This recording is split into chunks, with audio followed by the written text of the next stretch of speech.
shopping today, so everything I got. Okay, first I'm gonna start with I know you want to scroll away and be like, who is this bitch? Le style de vie qu'on a beaucoup est devenu vraiment viral sur Internet, plus spécifiquement sur TikTok, sous le nom Underconception Core, qui signifie littéralement une esthétique de la non-consommation, de la sous-consommation. Ce sont des vidéos où on va voir les gens qui partagent peu de choses, c'est-à-dire ce qu'ils ont. Il y en a qui vont avoir pas beaucoup de maquillage, qui vont avoir pas beaucoup de parfum, pas beaucoup d'ustensiles de cuisine. Ça dépend de chacun. Ça peut être également acheter des meubles de seconde main, ne pas changer sa voiture tous les 2 ans, ne pas avoir 3000 paires de chaussures, pas beaucoup de t-shirts, pas beaucoup de jeans. C'est vraiment le fait de vivre simplement. Et finalement, vous allez me dire, c'est de vivre comme la grosse majorité des gens. La génération Z, c'est une génération qui a beaucoup été confrontée à la consommation dès ce plus jeune âge à cause des réseaux sociaux. On voit de la publicité partout, que ce soit à la télé, sur nos téléphones, sur les panneaux publicitaires dans la rue. Et c'est une génération qui a été habituée à surconsommer. Donc, voir que cette génération, dont moi-même j'en fais partie, découvre le fait que, en fait, on peut vivre avec beaucoup moins de choses, ça traduit vraiment à quel point on surconsomme dans notre quotidien. Cette tendance vient finalement normaliser ce qui est normal pour la majorité des gens, c'est-à-dire toute personne qui n'est pas influenceur, influenceuse ou riche, c'est-à-dire avoir une consommation tout à fait banale avec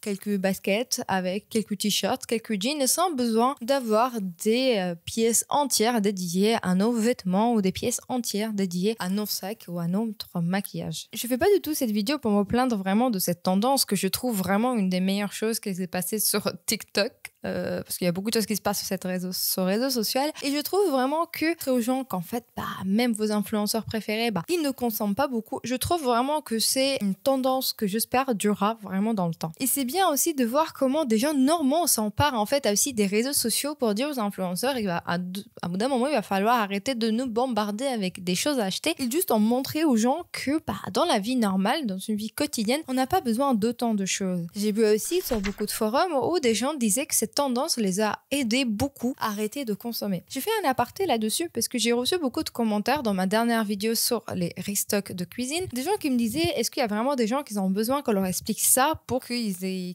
arrêtent de consommer? Je vais vous dire que oui, parce qu'en fait, vous vous rendez pas compte, certains, pas tous, de la puissance de la publicité. Dites-vous juste, s'il y a des entreprises qui mettent autant d'argent dans la publicité, c'est que ça doit bien marcher et ça marche très bien. Demain, si je vous demande de me citer un de vos blushs préférés, vous citerez quasiment tous, la grande majorité, des marques comme Rare Beauty ou Maybelline ou NYX, parce que vous avez été bombardé de publicité. Un autre exemple très parlant, c'est aussi si je vous demande de me citer un VPN. Je suis quasiment sûre que la grande majorité de vous connaissez pas peut-être d'autres VPN que NordVPN. Et ça parce qu'en fait, on l'a vu partout, on l'a bouffé partout. Et même si peut-être vous n'avez pas consommé cette prestation, vous n'êtes pas allé, après avoir vu la pub, souscrire à un abonnement pour NordVPN, mais quand quelqu'un vous demandera un VPN, vous penserez automatiquement à un NordVPN. Ça peut s'appliquer aussi aux jeux mobiles, Rachat de Legends, LOL, même si moi j'ai jamais joué à des jeux vidéo sur téléphone, je les connais parce que j'en pouvais plus. Tous les youtubeurs en ont fait la promo. Sur toutes mes pubs YouTube, j'avais ça.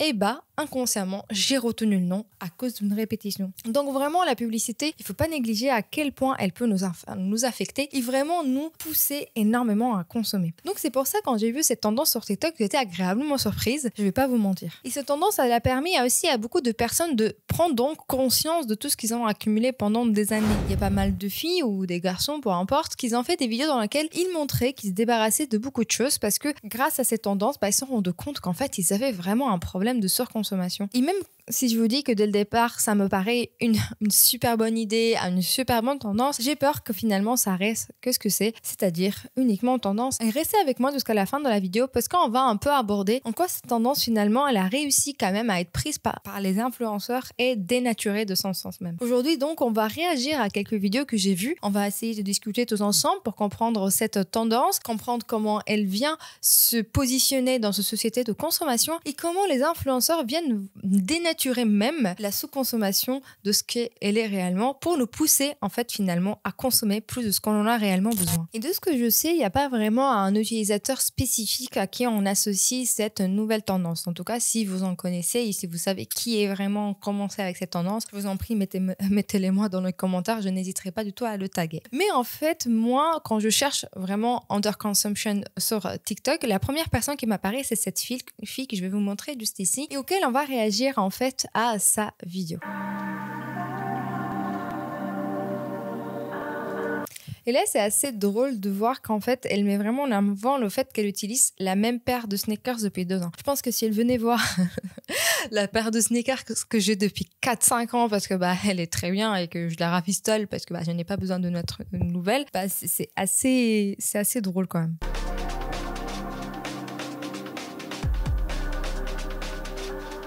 Et ça, c'est un truc qui m'a surpris. Je critique pas du tout ce qu'elle fait, et c'est bien qu'elle montre, mais pour moi, c'était genre normal que tout le monde fasse ça, genre que tout le monde coupe ses crèmes pour récupérer le dernier truc, surtout quand les crèmes, qu'est-ce que ça coûte cher, mon Dieu. Ça, on parle parfois à 30 € le pot de crème. Je sais pas, moi je le racle jusqu'au fond. Et c'est là que je vous dis que finalement, ce que nous on croit que tout le monde fait, en fait, il y a plein de gens qui n'ont pas le réflexe de le faire. Et je trouve que c'est pour ça que je trouve que c'est bien de montrer ça, parce que vous imaginez les litres de crème qu'ils ont été économisés si tout le monde faisait ça. Il y a aussi un autre truc qu'elle fait et que j'ai entendu beaucoup de gens faire et se faire critiquer d'ailleurs pour ça, c'est que lorsque on a un shampoing qui se termine, c'est-à-dire ton shampoing est fini, de mettre de l'eau dedans, de secouer la bouteille pour récupérer, vous voyez, les fonds de shampoing qui restent dans les parois. Et en fait, j'ai vu le TikTok d'un mec, je ne me rappelle pas du tout de son nom, si j'arrive à le trouver, je vous le mets, mais désolé, je me rappelle pas de son nom. Il disait que c'était fait critiquer parce qu'il avait fait ça avec quelqu'un sous la douche. Et pour moi, c'était genre tout le monde fait ça, genre c'était même pas un truc de radin, c'était juste un truc normal. Je vais pas jeter une bouteille où il y a encore de produits que je peux utiliser. C'est comme si on jetait les centimes qu'on a dans notre portefeuille parce que c'est des centimes, c'est pas des billets, c'est complètement délirant. En fait, c'est pour ça que je trouve que c'est bien qu'elle fasse ça.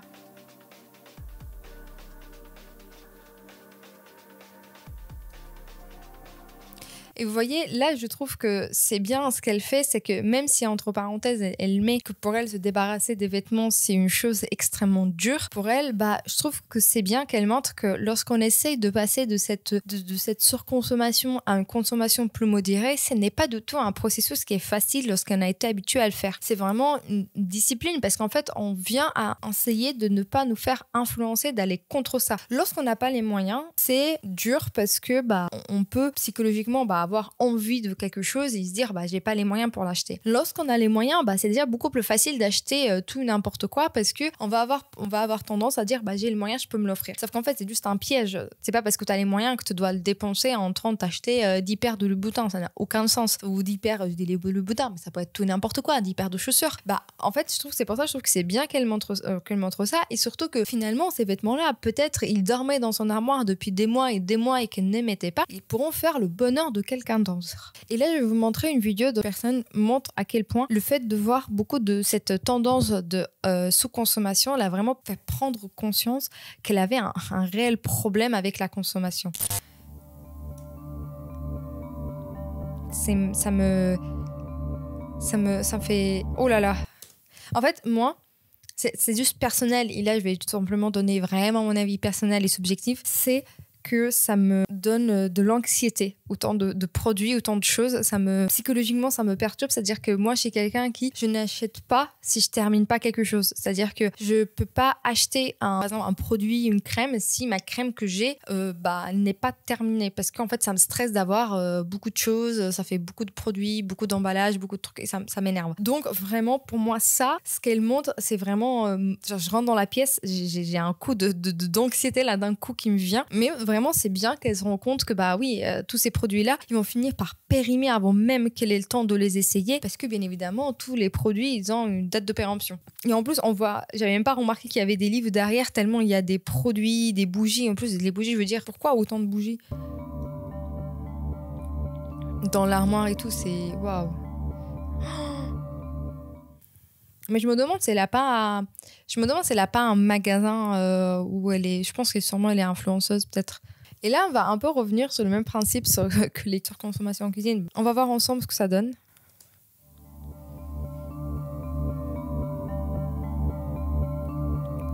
En vrai, ça va.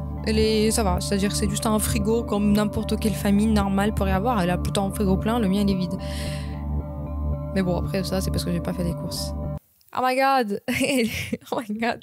Elle dit qu'elle n'a pas beaucoup d'ustensiles, mais là, vraiment, genre, je vous jure qu'elle a énormément de trucs. Mais ouais! Oui. Par contre, le truc des ustensiles de cuisine, ça me choque parce que moi, genre, je dois avoir 3 cuillères en bois qui se battent en duel. Vas-y, il y a un truc pour les pizzas, c'est tout, quoi. Je veux dire, je fais tout avec. Après, ça, c'est bien aussi. Cette tendance, c'est de voir à quel point il y a des gens pour qui ça, c'est pas de la surconsommation, alors que pour quelqu'un qui n'a rien, bah, c'est de la surconsommation. Vous voyez ce que je veux dire? C'est-à-dire que moi, je vois ça, je me dis, bah, c'est énorme, elle a plein de choses. Je veux dire, autant d'ustensiles de cuisine, oh my god. Par contre, quelqu'un qui a plus, il va se dire, ah bah en fait, j'ai peut-être trop par rapport à cette fille-là. Alors que si vous voyez mes 3 cuillères en bois qui se battent en duel, bah, il se dirait, elle a vraiment rien de tout. Et c'est bien de voir quelle différence de niveau on a dans la surconsommation.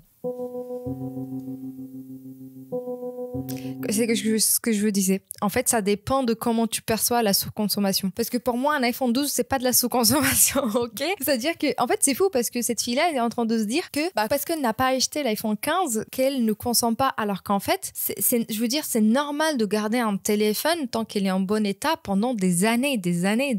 L'iPhone 12 n'est pas non plus l'iPhone 6. On parle de l'iPhone 12, ça fait pas si vieux que ça. Ça doit être quand? L'iPhone 12 2020? Je sais même plus. Ils sortent des iPhones tous les va. Mais genre, je veux dire, pour moi, c'est normal. Genre, moi, mon téléphone, je l'ai depuis 2019, je pense. Il est en très bon état et touché de bois qu'il ne se pète pas la gueule. Il est très, très bien. Et en fait, c'est ça. Regardez, j'ai l'iPhone 12, je ne surconsomme pas parce que j'ai pas acheté le dernier iPhone qui est sorti. Mais en fait, la question, c'est pas ça. C'est ton iPhone fonctionne très bien. Bah, t'as pas besoin d'un nouveau parce que celui que t'as, il te va très bien. Ok, ça c'est bien. Franchement, c'est super bien qu'est-ce qu'elle fait. Et ça, c'est bien. Parce qu'en fait, j'ai vu beaucoup de filles avec des routines archi... des magasins, on dirait, chez elles. En fait, ta peau n'a pas besoin d'autant de choses. Ça veut dire, à un moment, à autant tester de choses, ta peau ne peut pas absorber autant de choses. Donc, pour moi, ce qu'elle a là, c'est très bien. C'est quasiment la même chose que j'ai. Oui, c'est bien. Pour moi, il n'y a pas de... Ah ouais, quand même, putain. Elle a gardé sa serviette depuis qu'elle a, genre... depuis la primaire. Il y a un autre TikTok que j'ai pas réussi à le trouver, mais que j'ai vu il y a quelques temps, qui m'a aussi surpris aussi. C'était d'une fille qui, pour dire qu'elle ne consommait pas, c'est qu'elle étendait son linge dehors. Alors, la majorité des gens qui me regardent, c'est des Français. Ils viennent de France. Il y a quelques Canadiens, coucou. Mais c'est globalement des Français. Ça paraît logique d'avoir un étendoir chez soi pour éteindre son linge. C'est pas sorcier. Sauf qu'en fait, aux États-Unis, les gens n'étendent quasiment jamais leur linge dehors. C'est quasiment, ils ont tous des sèche-linges. Même si en France, je dis pas qu'il n'y a pas de sèche-linge, bien évidemment qu'il y en a. Mais bon, on va préférer avoir éteindre son linge dehors. C'est-à-dire que moi, j'adore quand j'éteins mon linge dehors en été, c'est incroyable. En hiver, on va plus utiliser peut-être le sèche-linge, mais peut-être en été, on va plus utiliser éteindre notre linge dehors au soleil pour faire plus attention. Sauf que ça, aux États-Unis, c'est très rare. La majorité des gens, ils vont pas du tout éteindre leur linge dehors, mais ils vont avoir un sèche-linge. Et du coup, en fait, c'est faux voir comment deux choses qui peuvent paraître complètement banales pour nous, c'est-à-dire que nous, on va éteindre notre linge, mais je me suis jamais posé la question, il me faut absolument un sèche-linge. Pour eux, c'est archi fou, c'est-à-dire, regardez, je surconsomme pas, je éteins mon linge dehors. Et pareil pour la clim. Non, bon, tu vas avoir un ventilo quand il fait très très chaud, mais globalement, il y a beaucoup de maisons où je suis allée, ils n'ont pas de clim. Même dans le sud, on se met à l'ombre, on essaie de se rafraîchir sans forcément avoir la clim. Aux États-Unis, tout le monde a la clim, et voire même, si vous avez vu des scènes complètement hallucinantes, même dans les cours, ils ont de la clim. Ce qui, genre, je veux dire, la cour de dehors, quoi, c'est délirant. Et du coup, c'est pour ça, pour eux, genre, c'est ne pas allumer la clim, c'est une action qui est énorme, alors que pour nous, c'est juste une action normale, juste parce qu'on n'a pas de clim, par exemple. Et même si pour certaines personnes peut paraître complètement normal, les gens qui sont encore jeunes, c'est pour eux quelque chose d'anormal de voir que des gens gardent des choses aussi longtemps. Et je pense surtout aux États-Unis où ils ont été inculqués dès l'âge de très très jeune à cette culture de la consommation. Et surtout, finalement, quand on y pense, la sous-consommation, le fait de ne pas consommer beaucoup, c'est l'émergence aussi finalement de YouTube. Moi, je me rappelle, quand j'étais plus plus jeune, quand j'avais genre 13-14 ans, bah en fait j'allais sur YouTube pour regarder des DIY, pour voir des filles et des garçons qui partageaient avec moi les 3 tips avec les 3 trucs qu'on avait chez nous, c'est-à-dire souvent de l'huile, de la vaseline, des œufs pour les masques pour les cheveux, sans forcément qu'ils me vendaient quelque chose. Ils partageaient globalement leurs tips.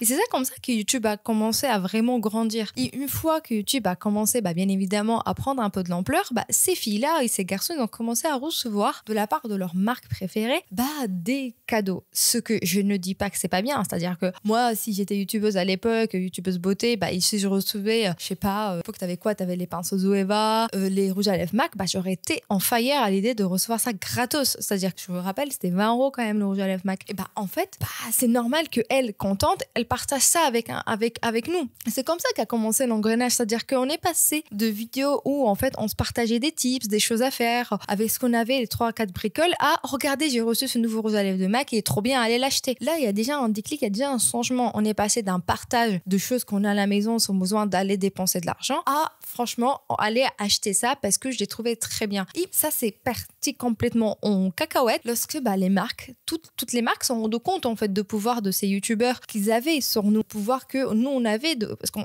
faisait confiance nous à ces youtubeurs-là qui nous disaient allez acheter ça, c'est trop bien, allez acheter ce truc-là, c'est trop bien. Et du coup, on allait tous acheter. Ils se sont rendus compte qu'en fait déjà c'était des panneaux publicitaires pas chers, parce qu'il faut pas se mentir, ça coûte 10 fois moins cher de payer des influenceurs que de payer une pub de 30 secondes à la télévision. Et en fait, ils ont commencé à envoyer des quantités de produits astronomiques à énormément d'influenceurs. Et c'est comme ça, en fait, ces influenceurs-là, ils sont retrouvés déjà submergés par le nombre de produits qu'ils recevaient parce qu'ils en refusaient énormément. Et on a commencé à voir des filles qui faisaient des YouTube de déstockage, de maquillage, de comment gérer, comment ils organisaient leur maquillage. On a vu prendre l'ampleur, c'est-à-dire passer des tiroirs gigantesques à complètement des pièces entières dédiées à ça. Et ça, en fait, il y a beaucoup d'ailleurs des youtubeuses dedans, Joy Phoenix, qui s'en plaint après en disant qu'ils en recevaient trop et qu'ils n'arrivaient pas à suivre et que déjà pour l'environnement c'était pas bon, que c'était trop de la surconsommation et qu'en fait elle ne demandait pas de recevoir ça c'est un point. Et deuxièmement, pour nous aussi, ça faisait trop de produits, trop de sorties, trop de trucs, trop c'est trop en fait. Et c'est comme ça que la surconsommation a pris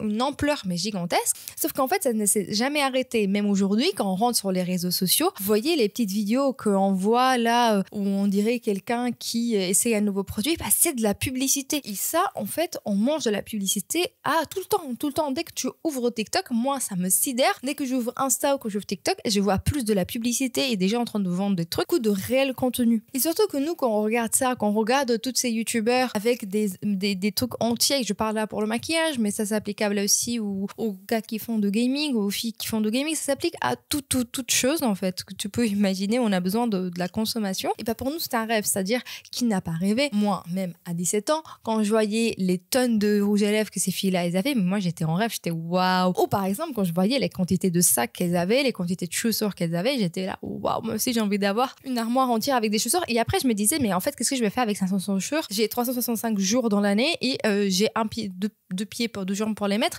J'ai pas besoin d'autant de chaussures. Et en fait c'est juste, ça devenu délirant. Et les stars, ils ont également participé à ça. On a commencé à voir des vidéos YouTube avec par exemple la collection de sacs de Kylie Jenner pour nous en mettre plein les yeux, pour qu'on ait envie d'avoir ça. Parce que bien évidemment ça fait une maison de Barbie, une maison de rêve. Et comme je vous disais, c'était pas uniquement le maquillage, je regardais juste le nombre haul Shein qu'on a, c'est-à-dire des cartons entiers. Aujourd'hui c'est pareil avec les hauls Temu, c'est délirant, ça c'est toujours de plus en plus. Et donc cette génération qui a grandi avec internet et avec les réseaux sociaux, en fait elle est bombardée de tous les côtés, des nouvelles marques d'influenceurs, des anciennes marques qui font de la promo de partout et surtout amenée à dépenser de l'argent et à créer un besoin qu'elle n'avait pas de base avant de regarder cette vidéo. Ce qui fait en fait, ce qui est assez ironique et assez paradoxal à mon sens, c'est que la génération Z, c'est une des générations les plus pauvres par rapport aux générations précédentes. C'est-à-dire que la génération de nos parents, la génération boomer aussi, on va dire âgés entre 40 ans et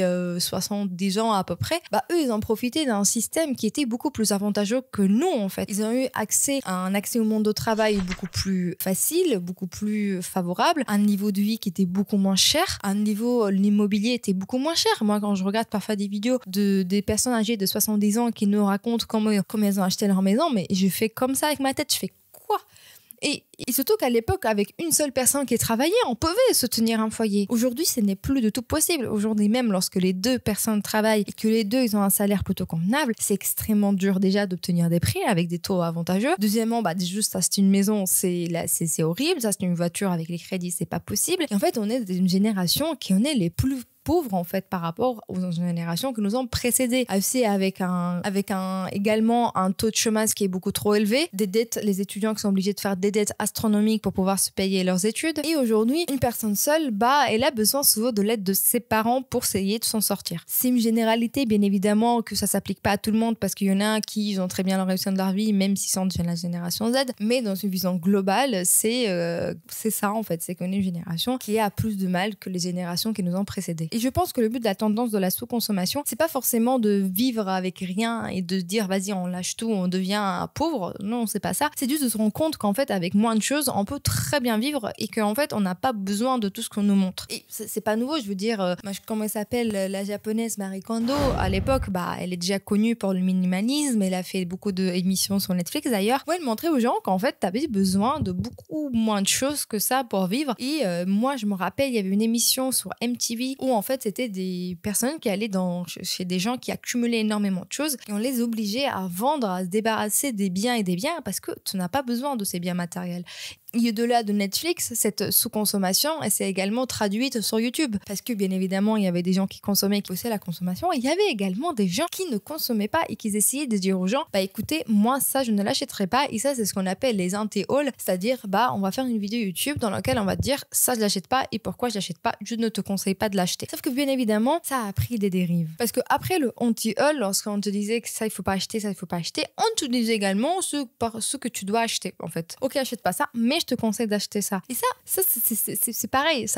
On a pris un truc qui était bien, qui était dérangeant, ça t'en as pas besoin, ça t'en as pas besoin, t'as ça, c'est Sophie, t'as pas besoin d'acheter ça, à dire ok, achète pas ça, mais achète ça. C'est-à-dire qu'en fait, on fait juste dériver la consommation d'un produit à un autre, mais la consommation, elle reste toujours là. Et moi, ce qui m'a rendu le plus triste, c'est aussi de voir que les personnes qui ont fait quelques trends, et c'est pour ça que je dis malheureusement, ça reste une trend sur la sous-consommation, ces personnes-là, derrière, ils ont fait des vidéos, regardez, faites avec moi en All-Shein, regardez, je vais vous montrer les produits qui en valent la peine, les produits à acheter. En fait, pareil, tu pousses à la consommation. Et il y a eu également des vidéos un peu plus parodiques sur ces trends de la sous-consommation qui venaient critiquer ça d'ailleurs, quand je vais vous montrer celui de cette fille-là.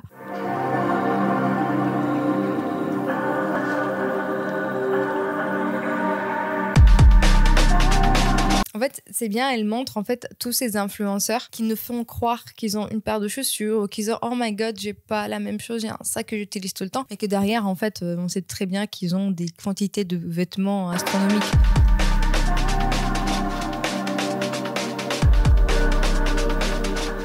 Et au-delà de ça, les tendances de n'achète pas ci, n'achète pas ça, elles sont également transformées un peu en une parodie. C'est-à-dire que lorsqu'on disait aux gens achète pas ce produit parce que c'est pas bien, il est pas bon pour la peau, etc. Ça va se transformer en achète pas ce produit si tu veux sentir bon, achète pas ce produit si tu veux paraître belle. En fait, pareil, en gros, on te fait de la psychologie inversée en mode t'es sûr que tu veux pas acheter ça, achète-le, tu vas être trop bien. Je vais vous montrer des extraits, vous allez tout de suite comprendre. Les produits Aromazone que tu ne dois absolument pas acheter. Gaspille surtout pas ton argent dans le sérum pour les cils, tu risquerais vraiment d'avoir des cils magnifiques, hyper fournis, hyper longs. Tu vas finir par t'envoler avec tes cils si t'achètes ça.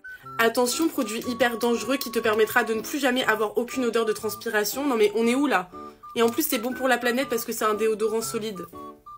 Non, c'est trop.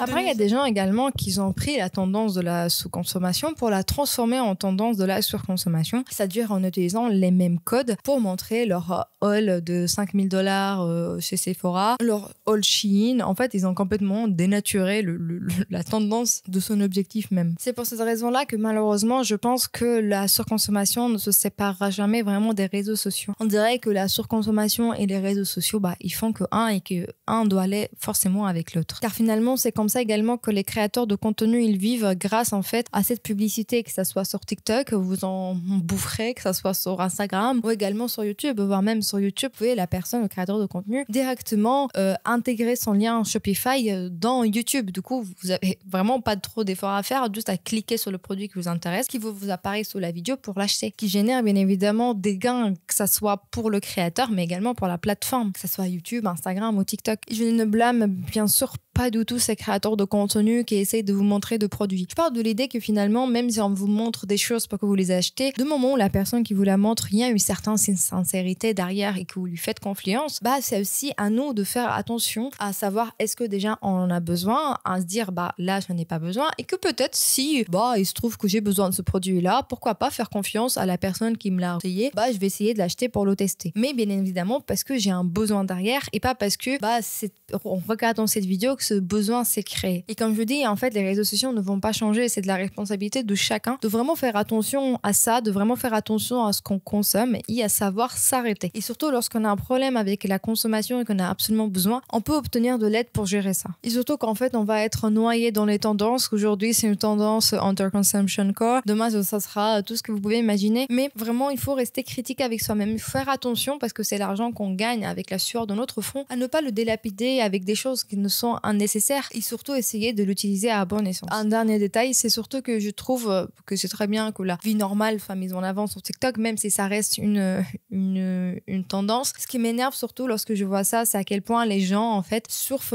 surtout les gens riches et les ultra riches, surfent sur la pauvreté des gens pour avoir des likes. Non, assume complètement que tu as 10 000 chaussures sans paraître essayer de prendre tes baskets complètement trouées que tu as depuis 10 ans alors que derrière tu as 30 paires de baskets pour faire genre regardez je suis pauvre. Non, la pauvreté n'est pas du tout une tendance. La pauvreté c'est un sujet sérieux qui touche beaucoup de personnes, que ce soit en France ou dans le monde, donc c'est pas du tout quelque chose qu'on doit glorifier et quelque chose dont on doit rigoler, surtout lorsqu'on n'est pas du tout concerné par la situation. Parce que bien évidemment sur TikTok, moi j'ai vu beaucoup de personnes qui viennent heureusement de milieux très pauvres, qui font des TikTok où ils montrent leur mode de vie et ça c'est bien parce qu'en fait ils montrent en fait qu'il y a des gens qui vivent comme ça et que ça existe et qu'il faut aussi qu'on soit reconnaissant pour ce qu'on a, mais ça doit pas du tout être fait par des gens ultra riches qui se permettent de glorifier ce mode de vie. Et si vous voulez un peu approfondir le sujet, je vous conseille d'aller voir ma vidéo un peu restock où on voit ça un peu plus mais dans le monde de la cuisine, que vraiment c'est aussi un autre délire. En tout cas, j'espère que cette vidéo vous a plu, j'espère que vous avez appris quelque chose avec moi. En tout cas, n'hésitez pas du tout à commenter la vidéo, j'aimerais trop avoir votre avis sur le sujet. Qu'est-ce que vous en pensez? Est-ce que c'est bien? Est-ce que c'est pas bien? Est-ce que vous pensez que la tendance reviendra? Est-ce que ça a vraiment fait prendre de la conscience à certaines personnes? En tout cas, j'ai hâte de vous lire. S'il vous plaît, juste soyez respectueux. N'hésitez pas, du coup, si la vidéo vous a plu, d'aller voir les autres vidéos de la chaîne, de liker, de vous abonner, ça aidera énormément. Et à ça, je vous fais plein de bisous et on se voit bientôt pour une prochaine vidéo. Ciao!